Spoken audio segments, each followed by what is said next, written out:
Hi, എല്ലാവർക്കും സൈറ ലെർണിംഗ്സിലേക്ക് സ്വാഗതം. നമ്മൾ 9ാമത്തെ ടെസ്റ്റ് പേപ്പർ ഇട്ടിട്ടുണ്ടായിരുന്നു.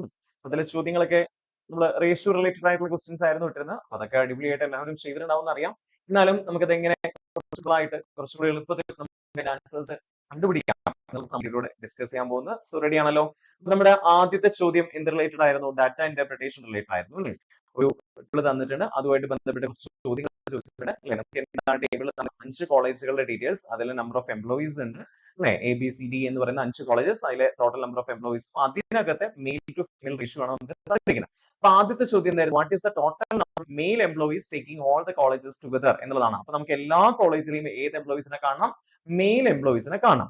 അപ്പൊ നമ്മൾ ചെയ്യേണ്ട പരിപാടി എന്താ? ഇവിടെ ആദ്യം ചെയ്യേണ്ട കേസ് ഇതിന്റെ റേഷ്യോ എന്നുമായി അർത്ഥം എന്താ? ഇവിടെ നമ്മൾ 13 പ്ലസ് 6 9 പാർട്ടായിട്ട് 3040 ഡിവൈഡ് ചെയ്യുകയാണെങ്കിൽ അതിൽ 13 പാർട്ട് ആളുകൾ മെയിലും 6 പാർട്ട് ആളുകൾ ആരുമാണ്? ഫീമെയിലും ആണെന്നുള്ളതാണ് അർത്ഥം. നമ്മൾ എങ്ങനെ അത് കണ്ടുപിടിക്കാം? 3040. നമുക്ക് എല്ലാം എന്തായാലും കണ്ടുപിടിക്കുന്നതിന് ഒറ്റയടിക്ക് നമുക്ക് ഇതിന്റെ പല സാധനങ്ങളും ഒന്ന് കണ്ടുപിടിച്ചേക്കാം. 3040 എംപ്ലോയീസ് ആണ് അത് നമ്മൾ എത്ര പാർട്ടായിട്ടിരിക്കുന്നു? 19 പാർട്ടായിട്ടിരിക്കുന്നു അല്ലെ? 3040 എന്ന് പറയുമ്പോൾ നമുക്ക് ഓരോ പാർട്ടിലും എത്ര എംപ്ലോയീസ് വെച്ചിട്ടുണ്ട് എന്നുള്ളത് കിട്ടും. അപ്പൊ അതില് 13 പാർട്ട് മെയിൽസ് പറയുമ്പോൾ ഇൻറ്റു 13 ചെയ്ത് ഓരോ പാർട്ടിലും എത്ര എംപ്ലോയീസ് ഉണ്ടെന്ന് കണ്ടുപിടിച്ചു. അതിന് 13 ഗുണിച്ച് നമുക്ക് മെയിലിന്റെ എണ്ണം കിട്ടും, 6 ഗുണിച്ച് നമുക്ക് ഫീമെയിലിന്റെ എണ്ണം കിട്ടും. ഇവിടെ നമുക്ക് മെയിലിന്റെ എണ്ണമാണ് വേണ്ടത്. അപ്പൊ നമുക്ക് ആദ്യം 3040/19 എത്രയാണെന്ന് നോക്കാം. 3040/19 എന്ന് പറയുമ്പോൾ 9 എത്ര ഒരു 19 ബാക്കി എത്ര ശിഷ്ടം വരും? 11 ശിഷ്ടം വരും. 114 എന്ന് വരും. 114 നമ്മുടെ ഇതിൽ എത്ര ശരിക്കും? 54, ബാക്കി 5 ഒരാ 11 അല്ലെ? അപ്പൊ 160 ആയിരിക്കും ഇവിടെ ഓരോ പാർട്ടും എന്ന് പറഞ്ഞു കഴിഞ്ഞാൽ. ആ 160 13 പാർട്ട് മെയിൽസ് ആണെന്ന് പറയുമ്പോൾ നമുക്കറിയാം 160 × 13 ഗുണിച്ച് നമുക്ക് എന്ത് കിട്ടും? മെയിൽസിന്റെ എണ്ണം കിട്ടില്ലേ? അപ്പൊ 160 × 13 ഗുണിച്ച് നോക്കിയേ. 160 × 10 1660 × 480 1600 എത്ര കിട്ടും? 2080 മെയിൽസ് ആയിരിക്കും അവിടെ ഉണ്ടാവുക അല്ലെ? അത് അവിടെ നിൽക്കട്ടെ. ഇനി അടുത്തത് രണ്ടാമത്തെ കേസിൽ നമ്മൾ നോക്കുമ്പോൾ 3360 തിരിച്ചിരിക്കുന്നു. അപ്പൊ ഓരോ പാർട്ടിലും എത്രയുണ്ടെന്ന് എങ്ങനെ കണ്ടുപിടിക്കാം?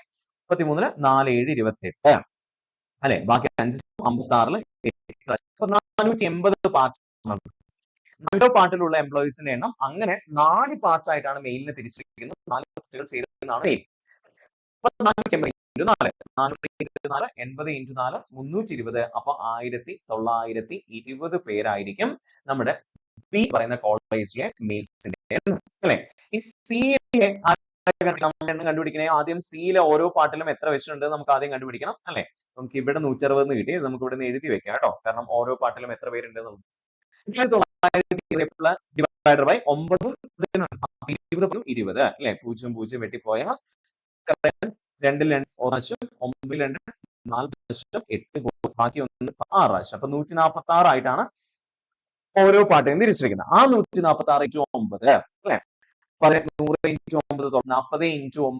9 360. അപ്പൊ 900 360 കൂടി 1260 അല്ലെ? 1260 പിന്നെ 54 1260 54 ആദ്യം 314 എന്ന് കിട്ടും അല്ലെ? 1260 54 കൂട്ടിയാൽ ഒന്നുകൂടെ നോക്കാം. 146 × 9 ഗുണിക്കുന്നതിന് പകരം 100 × 9 ഗുണിച്ചപ്പോ 900, 40 × 9 ഗുണിച്ചപ്പോ 360, 900 360 കൂടെ കൂട്ടി 1260 പിന്നെ 6 × 9 54 1260 54 കൂടെ കൂട്ടി 1314 എന്ന് കിട്ടി. അടുത്തത് ഡിയുടെ കേസിലേക്ക് വരുമ്പോൾ 2760 പേരാണ് അവിടെ. 13 കൂട്ടിയത് 23. സോ 23 എത്ര പ്രാവശ്യം പോവും? ഒരു പ്രാവശ്യം അല്ലെ? ബാക്കി 4 ശിഷ്ടം 46 2 പ്രാവശ്യം, അങ്ങനെ 120 ആയിരിക്കും ഓരോ പാർട്ടിയും അവിടെ ഉണ്ടാവുക. ഇപ്പൊ 120 അറിയാം, 1200 ആണ് വേണം. അടുത്ത 2840 ആണ് ടോട്ടൽ എംപ്ലോയീസ്. അതിന് 13 + 7 20 പാർട്ടായിട്ടാണ് തിരിച്ചിരിക്കുന്നത്. 284 1 4 ഉണ്ട് അല്ലെ? 142 പ്രാവശ്യമാണ് പോവാം. 142 × 13 ഗുണിക്കണം അല്ലെ? 142 × 13 ഗുണിക്കുമ്പോൾ എന്താ നമ്മൾ എങ്ങനെ വിളിക്കാം? 100 × 13 1300 അല്ലെ? പിന്നെ 40 × 13 എന്ന് പറയുമ്പോൾ നമുക്ക് എത്ര കിട്ടാം? 4 × 13 13 × 4 82 ആണ്. സോ 520 അല്ലെ? പിന്നെ 13 26 കിട്ടും. ഇതെല്ലാം കൂടെ കൂട്ടുമ്പോൾ എത്ര കിട്ടാം? 6 6 2 2 4 5 8 1846 ഇനി ഇതെല്ലാം കൂടെ കൂട്ടിയാൽ നമുക്ക് ആരുടെ എണ്ണം കിട്ടും? ടോട്ടൽ എംപ്ലോയീസിന്റെ എണ്ണം കിട്ടില്ലേ? ടോട്ടൽ മെയിൽ എംപ്ലോയീസിന്റെ എണ്ണം കിട്ടില്ലേ?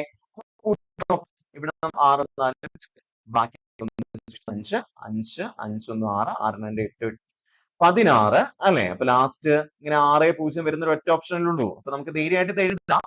16 കിട്ടി. ബാക്കി ശിഷ്ടം 8 1 9 9 2 11 11 3 14 9 23 3 ബാക്കി 2 ശിഷ്ടം അല്ലെ? 2 2 4 4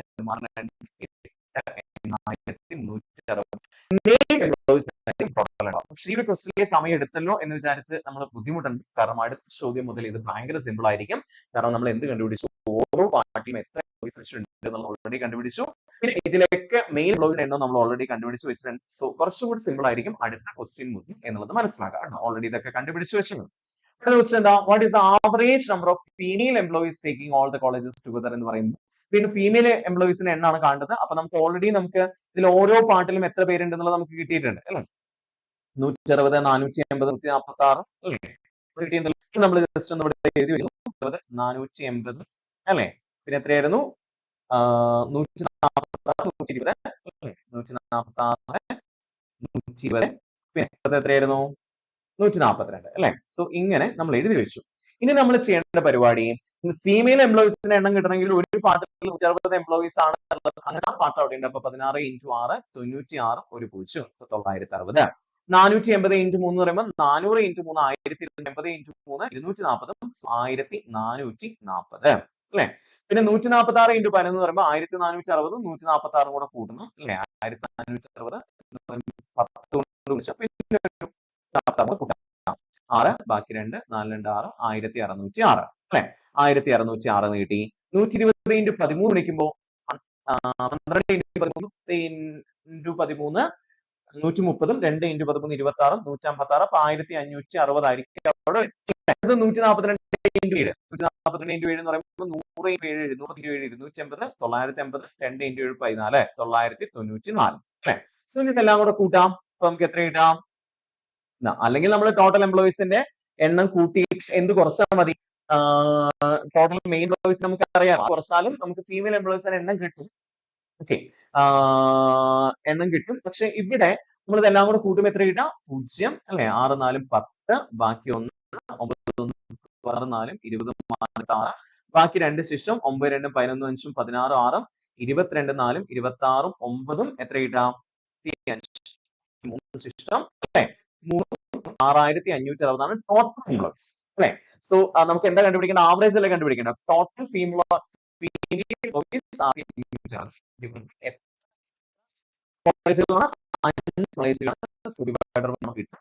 ആൻസർ.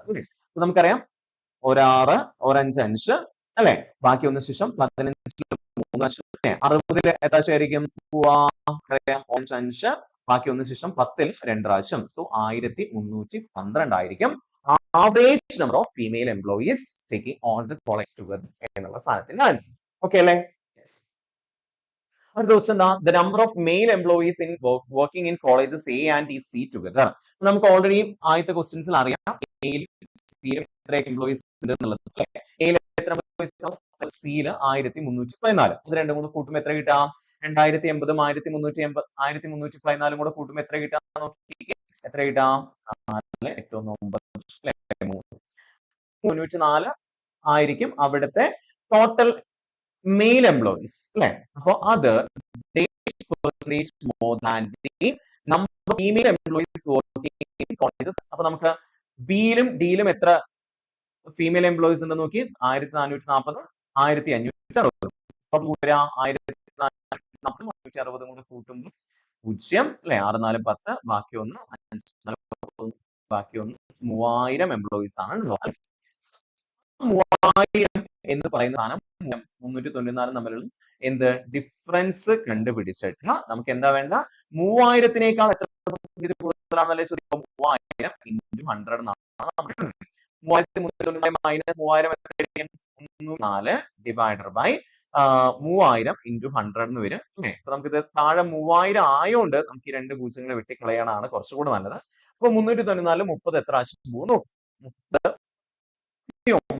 പ്രാവശ്യം വരും. ബാക്കി 9 ശിഷ്ടം 4 എത്ര പ്രാവശ്യം പോകും? ഏകദേശം 3 പ്രാവശ്യം പോകും. സോ അപ്പോ ബാക്കി 4 ശിഷ്ടം ഉണ്ടാവും. പക്ഷെ എന്നാലും അപ്രോക്സിമേറ്റ്ലി എത്ര പെർസെന്റേജ് ആയിരിക്കും? ഇറ്റ് ഈസ് 13% ആയിരിക്കും. 13% ആയിരിക്കും അവിടെ എയിലെയും സിയിലെയും മെയിൽ എംപ്ലോയീസിന്റെ എണ്ണം ആരേക്കാൾ കൂടുതൽ? ബിയിലെ ഫീമെയിൽ എംപ്ലോയീസിനേക്കാൾ കൂടുതൽ. ആണല്ലോ. What is the ratio of female employees working in colleges? College D to that of in college E എന്നുള്ളതാണ് പറഞ്ഞിരിക്കുന്നത് അല്ലെ. കോളേജ് ഡിയില് എത്ര ഫീമെയിൽ എംപ്ലോയീസ് ആണ് നമ്മൾ ഓൾറെഡി കണ്ടുപിടിച്ചല്ലോ. എത്രയാണ് കോളേജ് ഡിയിലെ ഫീമെയിൽ എംപ്ലോയീസ്? 1560 അല്ലെ. സോ ആ 1560 പിന്നെ ഇയിലെ ഫീമെയിൽ എംപ്ലോയീസ് എത്രയാണ്? ഇയിലെ എത്രയായിരുന്നു? യെസ് 994 ആണ്. 994 തമ്മിലുള്ള എന്ത് റേഷ്യോ എത്രയാണ് എന്നുള്ളതാണ് ചോദിക്കുക. നമുക്ക് കോമൺ ആയിട്ട് നമ്മുടെ 2 പോകും അല്ലെ. അപ്പൊ 7 പ്രാവശ്യം 7 14 ബാക്കി 16 അല്ലെ. എത്ര പ്രാവശ്യം പോവും? 8 പ്രാവശ്യം പിന്നെ 0 അതേപോലെ എഴുതാം. 994 എത്രയാണ്? 24 29 എത്ര പ്രാവശ്യമാണ് പോവാ? 9 2 18 ബാക്കി 7 പ്രാവശ്യം. അപ്പൊ 780 to 497 ആയിരിക്കും. അടുത്ത ക്വസ്റ്റ്യൻ എന്താ? The number of employees working in college C is approximately dash % more than that in college D എന്നുള്ള പറയുന്നത് അല്ലെ.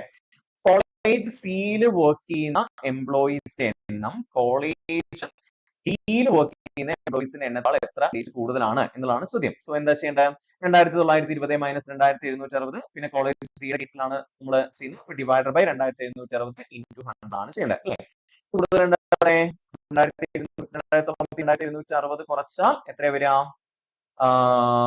ഇവിടെ 0 അല്ലെ. 6 6 12 ബാക്കി 1 അവിടെ ഡിഫറൻസ് വരും. 760 ഇൻറ്റു 100 ആണ് ചെയ്യേണ്ടി വരിക അല്ലെ. അപ്പൊ നമുക്ക് ഏകദേശം 2760 അപ്രോക്സിമേറ്റ്ലി അല്ലേ വേണ്ടത്? എത്ര പെർസെന്റേജ് ആയിരിക്കും? 276. അപ്പൊ അതിനേക്കാൾ ചെറുത് നമുക്ക് ഉറപ്പാണ്. 276 പകുതി എത്രയാ? 200 അതായത് 5% എന്ന് പറയുമ്പോൾ എത്രയായിരിക്കും വരിക? 10% 276 ആണെങ്കിൽ 5% എന്ന് പറയുമ്പോൾ അതിന്റെ പകുതി ആയിരിക്കും അല്ലെ. എത്രയും വരിക? 138 ആയിരിക്കും വരിക. അതിനേക്കാൾ കുറച്ച് കൂടുതലാണ് അല്ലെ. 5നേക്കാൾ കൂടുതലാണ് നമുക്ക് ഉറപ്പാണ്. പക്ഷെ അപ്പൊ 4 അല്ല 10 അല്ല നമുക്ക് ഉറപ്പായി. ഇനി 8 ആണോ 6 ആണോ എന്നുള്ളതാണ്. 276 ഇൻറ്റു 1% 27.6 ആയിരിക്കും. ഇൻറ്റു 8 ചെയ്യുമ്പോൾ നമുക്ക് ഏകദേശം 7.6 ഇൻറ്റു 8 എന്ന് പറയുമ്പോൾ 25 ഇൻറ്റു 8 എന്ന് പറയുമ്പോൾ തന്നെ 20 ഇൻറ്റു 8 എന്ന് പറയുമ്പോൾ 160. അപ്പൊ എന്തായാലും 8% ആവാൻ വഴിയില്ല. കാരണം 27.6 ഇൻറ്റു 8 കുടിക്കുമ്പോൾ ഒരു വലിയ വാല്യൂ ആണ് കിട്ടുന്നത്. സോ അപ്രോക്സിമേറ്റ്ലി എത്ര പെർസെന്റേജ് ആയിരിക്കും? 6% ആയിരിക്കും അവിടുത്തെ ആൻസർ ആയിട്ട് വരാം. ക്ലിയർ അല്ലേ? അത്തരം ചോദ്യങ്ങളായിരുന്നു നമ്മുടെ ഡാറ്റ ഇന്റർപ്രിട്ടേഷൻ ക്വസ്റ്റ്യൻസിൽ ഉണ്ടായിരുന്നത് അല്ലെ. ഇനി ഈ ചോദ്യം എന്താണ്? If P is 3:4, Q is to R is 5:3, then P is to Q is to R. നമ്മൾ ഓൾറെഡി പഠിച്ചതാണിത് അല്ലെ. എങ്ങനെയാണ് P is to Q is to R കാണേണ്ടത്? PQR എന്നിങ്ങനെ എഴുതാം. Pന്റെ താഴെ 3 എന്ന് എഴുതാം അല്ലെ. Qന്റെ താഴെ 4 എന്ന് എഴുതാം. 3:4 Q is to R Qന്റെ താഴെ 5 എന്ന് എത്ര എഴുതാം? എന്നിട്ട് എങ്ങനെ ഗുണിക്കണം നമ്മൾ പഠിച്ച ഗാസ് ഷേപ്പിൽ അല്ലെ. അപ്പൊ 3 × 5 എത്ര കിട്ടാ? 15 എന്ന് Pന് താഴെ എഴുതി. 20 എന്നിവിടെ എഴുതി.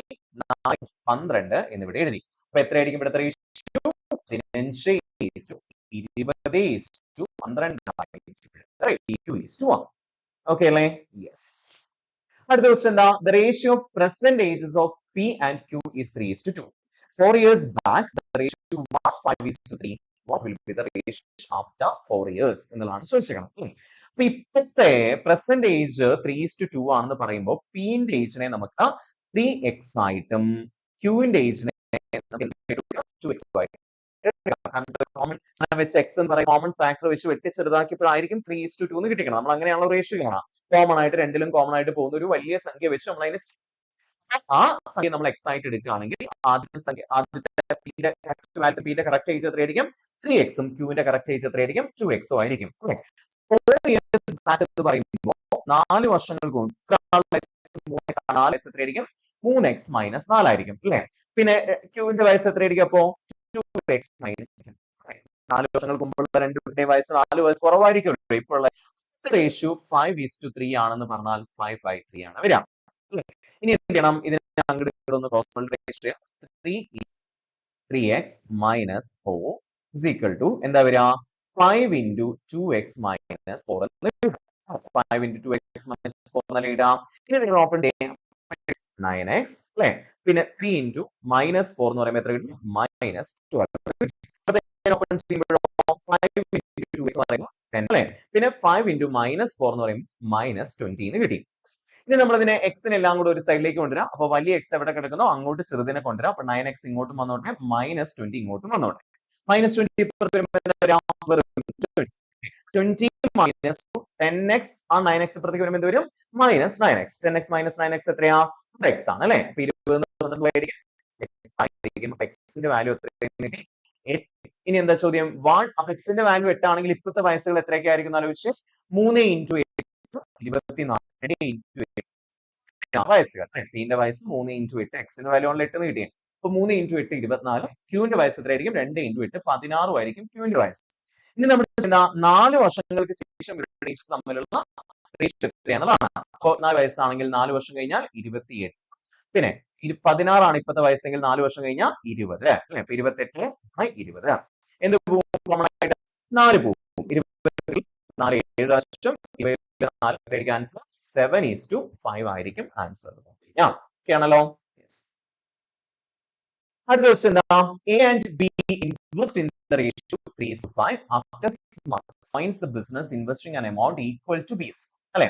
At the end of the year, what will be the ratio of the profits എന്ന് ചോദിക്കുമ്പോൾ നമുക്കറിയാം ഇവിടുത്തെ റേഷ്യോ നമ്മൾ ആദ്യത്തെ ആളുടെ ഇതിനെ എക്സ് എന്ന് 3x രണ്ടാമത്തെ ആളുടെ ഇൻവെസ്റ്റ്മെന്റ് 5x എന്ന് എടുക്കുകയാണെങ്കിൽ 3x എമൗണ്ട് എത്ര വർഷം അവിടെ കിടക്കും? ഒരു വർഷം കഴിയുമ്പോൾ എന്ന് പറയുമ്പോൾ എത്ര മാസം അവിടെ കിടന്നുണ്ട്? 12 മാസം അവിടെ കിടന്നുണ്ട് അല്ലെ. 3x 12 കിടന്നിട്ടുണ്ട്. പിന്നെ അടുത്ത ആളുടെ ബിയുടെ 12 മാസം കഴിയുമ്പോൾ 3x into 12 എന്നുള്ള ഒരു റേഷ്യോയിൽ എടുക്കും. പിന്നെ ബിയുടെ ഇൻവെസ്റ്റ്മെന്റ് 5x ആയിരിക്കും അല്ലെ. അപ്പൊ 5x into എത്രയെന്ന് എടുക്കും? കാരണം ഇതിന്റെ ഇൻവെസ്റ്റ്മെന്റും എത്ര കാലം കിടന്നിട്ടുണ്ട്? 12 മാസം കിടന്നിട്ടുണ്ട്. ഇനി 6 മാസം കഴിഞ്ഞ് ക്വിറ്റ് ചെയ്യുകയാണെങ്കിൽ എത്രയാണ്? 5x into 6 ആണ് അവിടെ എഴുതേണ്ടത് കേട്ടോ. ഇനി അടുത്താണ് സി വരികയാണ്. സി വരുന്ന സമയത്ത് സിന്റെ നമുക്കറിയാം ഈക്വൽ ടു ബി. ബിനെ എത്രയാണോ ഇൻവെസ്റ്റ് ചെയ്യുന്നത് 5x എമൗണ്ട് തന്നെയാണ് സിയും ഇൻവെസ്റ്റ് ചെയ്തിട്ടുണ്ടാവുക. സോ അത് എത്ര മാസേ പക്ഷെ കിടക്കുന്നുള്ളൂ? 6 മാസം കഴിഞ്ഞ് വന്നുകൊണ്ട് ബാക്കിയുള്ള 6 മാസേ അയാളുടെ ഇൻവെസ്റ്റ്മെന്റ് അവിടെ കിടക്കുന്നു. ബിയുടെ ഇൻവെസ്റ്റ്മെന്റ്സ് തമ്മിലുള്ള റേഷ്യോ ഇതാണ്. ഇൻവെസ്റ്റ്മെന്റ്സ് റേഷ്യോ തന്നെയാണ് എന്തായിട്ട് മാറുക? പ്രോഫിറ്റിന്റെ റേഷ്യോ ആയിട്ട് മാറുക. അതായത് ഇൻവെസ്റ്റ്മെന്റ് എത്ര ഇൻറ്റു എത്ര മാസം എന്നുള്ള സാധനം അതിന്റെ റേഷ്യോ കണ്ടുപിടിച്ചാൽ മതി. അപ്പൊ നമുക്കറിയാം 3x into 12 എന്ന് പറയുമ്പോൾ 36x അല്ലെ. അല്ലെങ്കിൽ നമുക്ക് ഇതിൽ കോമൺ ആയിട്ട് വെട്ടി പോകുന്ന സാധനം ഉണ്ടെങ്കിൽ ചെയ്യാം. അതായത് ഇപ്പൊ 12 6 പോവില്ലേ? 12 6 2 പ്രാവശ്യം 12 6 2 പ്രാവശ്യം 6 ഒരു പ്രാവശ്യം അല്ലെ. അപ്പൊ പിന്നെ എക്സ് ഇല്ല എല്ലാത്തിലും. എക്സ് എല്ലാത്തതും വെട്ടിക്കളയാൻ വേണ്ടി പറ്റും. എന്താ 3 into 2 6 5 into 2 10 10 into 1 7. പിന്നെ 6ലും 10ലും 5 കോമൺ ആയിട്ടൊന്നും പോകാനില്ലാത്തതുകൊണ്ട് അവരുടെ പ്രോഫിറ്റുകൾ തമ്മിലുള്ള റേഷ്യോ എത്രയാണ്? 6:10:1. അതായത് എത്ര പ്രോഫിറ്റ് കിട്ടിയോ അതിൽ 6 ഭാഗം 6 + 10 16 5 21 ഭാഗമായിട്ട് ഡിവൈഡ് ചെയ്തിട്ട് അതിൽ 6 ഭാഗം കൊടുക്കും എക്ക് കൊടുക്കും, 10 ഭാഗം ബിക്ക് കൊടുക്കും, 5 ഭാഗം സിക്ക് കൊടുക്കും. ക്ലിയർ ആണല്ലോ? യെസ്. അടുത്ത ക്വസ്റ്റ്യൻ എന്താ? Among 132 examinees of a certain school, the ratio of successful to unsuccessful students is 9:2. അപ്പൊ 132 സ്റ്റുഡൻസ് മൊത്തത്തിലുള്ളത്. അതിനെ നമ്മൾ എത്ര പാർട്ടായി ഡിവൈഡ് ചെയ്യുന്നു? 9 + 2 11 പാർട്ടായി ചെയ്യുന്നു. ഓരോ പാർട്ടിലും എത്ര ഉണ്ടാവും? ഒരു 11 2 സെഷൻ 22 2 പ്രാവശ്യം 12 പേര് വെച്ചിട്ടായിരിക്കും ഓരോ പാർട്ടിലും ഉണ്ടാവുക. അതില് സക്സസ്ഫുൾ എന്ന് പറയുന്ന കുട്ടികളുടെ എണ്ണം അല്ലെ. സക്സസ്ഫുൾ കുട്ടികളുടെ എണ്ണം എത്രയായിരിക്കും? 9 into 12 അല്ലെ. 9 into 12 എത്രയാ? 10 into 9 90, 2 into 9 18. അപ്പൊ എത്ര കിട്ടാം? 108 കുട്ടികളായിരിക്കും സക്സസ്ഫുൾ ആയിട്ട് അവിടെ ഉണ്ടാവുക അല്ലെ. ഇനി അൺസക്സസ്ഫുൾ സ്റ്റുഡൻസിന്റെ എണ്ണോ? അൺസക്സസ്ഫുൾ എന്ന് പറയുമ്പോൾ അൺസക്സസ്ഫുൾ സ്റ്റുഡൻസ് പറയുമ്പോൾ എങ്ങനെയായിരിക്കും വരിക? ഇവിടെ 2 പാർട്ടായിരിക്കും വരിക. അപ്പൊ 2 into 12 24 കുട്ടികൾ തോറ്റ കുട്ടികളുമാണ്. ചോദ്യം എന്താ? 4 കുട്ടികൾ കൂടെ പാസ്സായിട്ടുണ്ടെങ്കിൽ പാസ്സായ കുട്ടികളുടെ എണ്ണം എത്രയായിരുന്നു? 108 ആയിരുന്നു ഇപ്പോഴും. അപ്പൊ 4 കുട്ടികളും കൂടെ പാസ്സായ എത്ര പേരാവുമായിരുന്നു? 112 പേരും ആവുമായിരുന്നു. പക്ഷെ തോറ്റ കുട്ടികളല്ലേ പാസ്സാവുക. അപ്പൊ 24 എന്നുള്ള തോറ്റ കുട്ടികളുടെ എണ്ണം എത്രയായിട്ട് മാറുമായിരുന്നു? 20 എന്നായിട്ട് മാറുമായിരുന്നു.